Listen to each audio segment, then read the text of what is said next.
Depois disso, o Senhor escolheu mais 72 dos seus seguidores e os enviou de dois em dois, a fim de que fossem adiante dele para a cidade e lugar onde ele tinha de ir.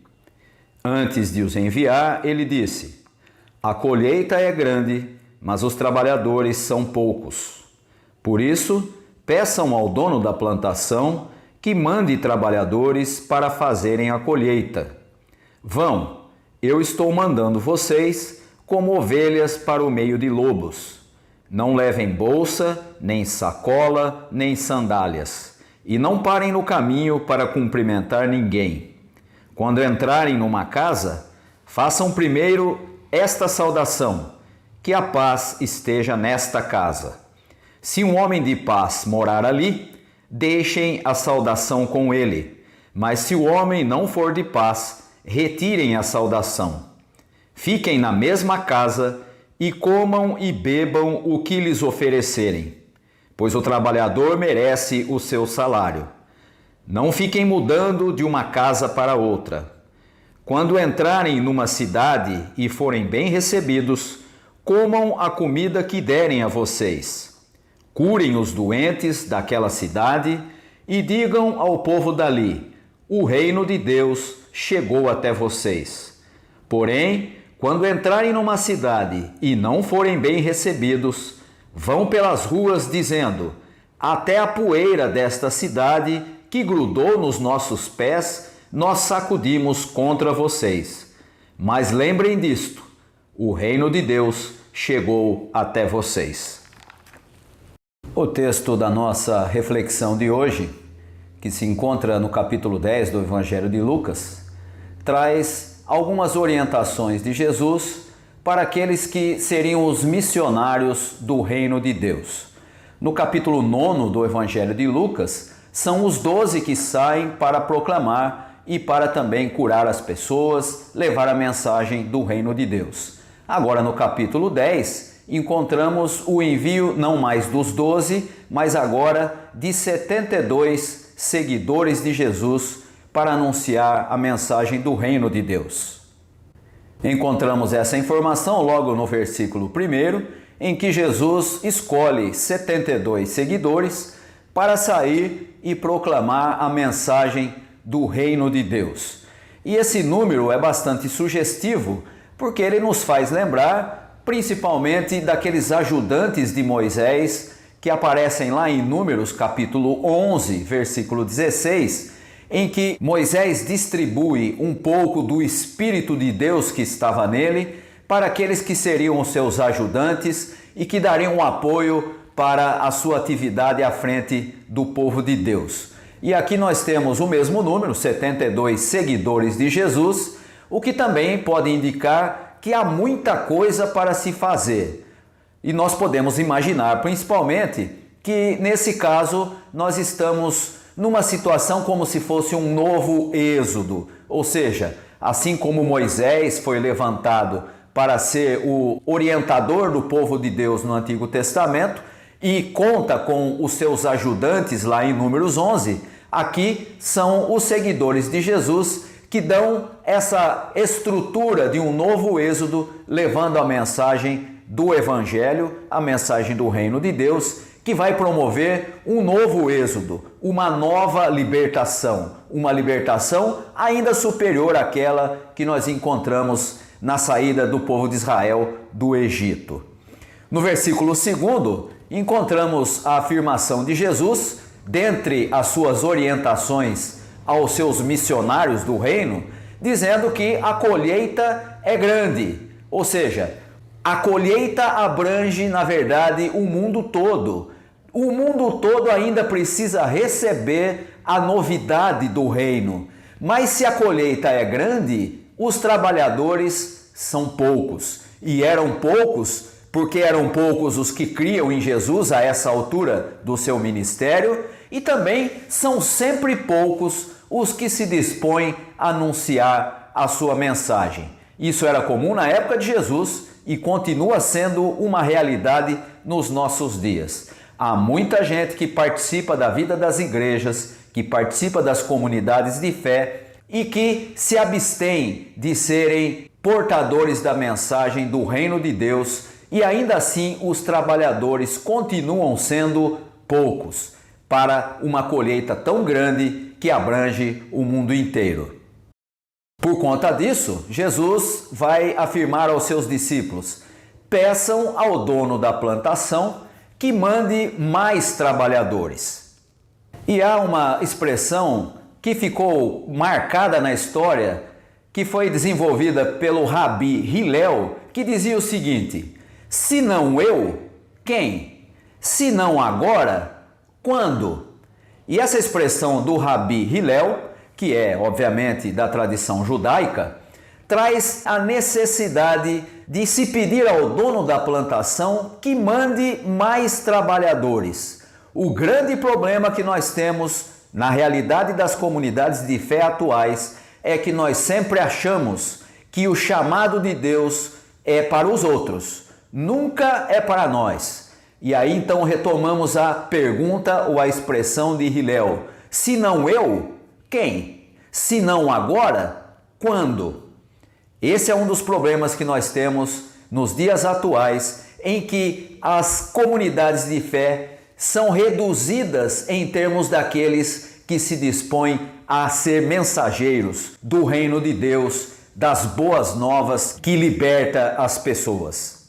E Jesus vai deixar claro que eles vão ser mandados, os seus missionários do reino, vão ser mandados como ovelhas para o meio de lobos, ou seja, o ambiente em que eles vão estar será hostil e muitos rejeitarão o reino de Deus. Na realidade, na época de Jesus, assim como acontece também nos nossos dias, muitos queriam destruir ou desvalorizar a mensagem do reino de Deus.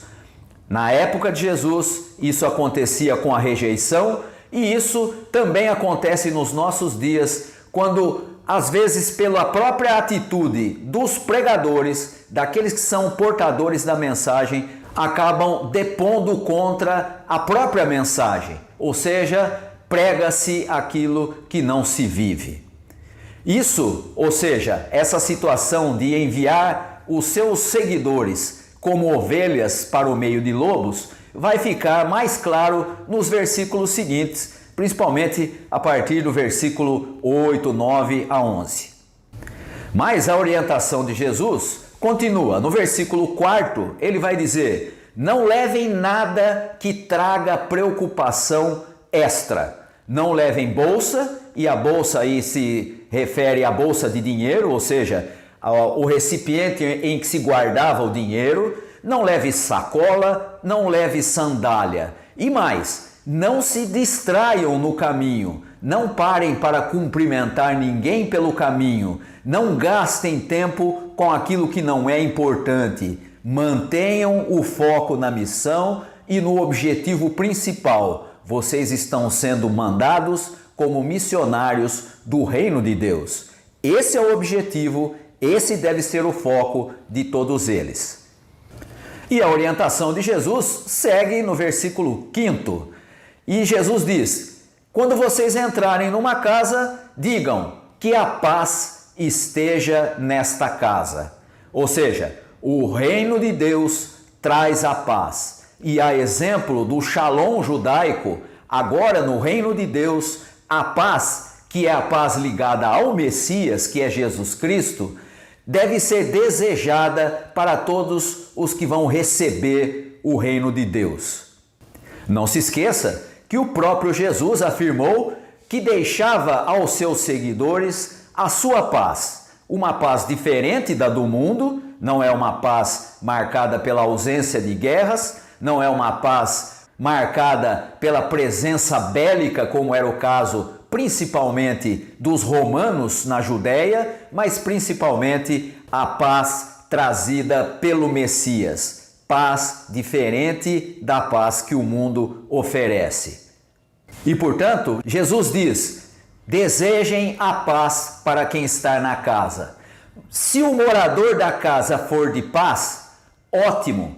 Se não for, retire a saudação. E aqui nós temos um elemento muito importante para a vida das nossas comunidades atuais. Jesus está ensinando aos seus discípulos que não se deve misturar o evangelho com nenhum tipo de mensagem de ódio ou de rejeição da paz. Se o morador for de paz, ótimo. Se não for, retire a saudação. Problema bastante frequente na sociedade brasileira atual, que celebra muito mais a morte do que a vida, que celebra muito mais o armar-se do que o amar ao outro. Jesus ensina aos seus seguidores que a paz que o reino traz não pode ser jamais confundida com qualquer mensagem de ódio ou de rejeição da paz. Uma vez que desejaram a paz a uma casa, a uma pessoa da casa, e ela foi recebida, fiquem na mesma casa, diz o versículo 7º. Comam e bebam o que lhe derem. E aqui nós temos no reino de Deus a clareza de que não há restrições rituais para os que creem. Ou seja, nada é puro, nada é impuro. Fiquem na mesma casa, comam e bebam o que lhe derem. Receba o que vier como bênção de Deus e não fique mudando de casa por causa de comida e bebida. E essa orientação é uma orientação prática para os missionários do reino, porque eles teriam que enfrentar realidades como essas. Às vezes, de serem recebidos em casas, principalmente em regiões fora da tradição judaica, em regiões consideradas pagãs e que tinham, obviamente, hábitos alimentares que eram diferentes daquele que era comum entre os discípulos, principalmente os judeus. E aqui Jesus deixa claro que eles não devem ir de uma casa para outra evitando esse tipo de comida. Nada era impuro, nada era puro. Tudo o que viesse seria e deveria ser recebido como bênção de Deus. E veja como essa orientação de Jesus faz com que muitas das coisas que eram valorizadas em extremo pelos judeus acabam sendo aqui colocadas de lado. Tudo que é ritual, tudo que é impuro ou puro é irrelevante dentro do reino de Deus. Muito mais importante é desejar a paz, é fazer com que a mensagem do reino alcance a vida das pessoas. O que se come, o que se bebe é absolutamente irrelevante dentro do reino de Deus. No versículo 8º, nós vamos descobrir que o que se disse sobre a casa também se diz a respeito da cidade. Se vocês forem bem recebidos, muito bem, comam e bebam o que lhe derem. Entendam essa realidade de serem bem recebidos como providência de Deus. Comam e bebam o que lhe derem, sem se importar com aquilo que é puro ou impuro. Agradeçam a Deus, porque Ele está providenciando para vocês o sustento que vocês precisam. Daí a expressão que Jesus usa de que o trabalhador é digno do seu salário, ou seja, é preciso que ele seja recompensado pelo seu trabalho. Essa deve ser a atitude daqueles que levam a mensagem do reino de Deus. Quando entrarem numa cidade e forem bem recebidos, eles têm algo para fazer. Cuidem dos doentes, diz o versículo 9.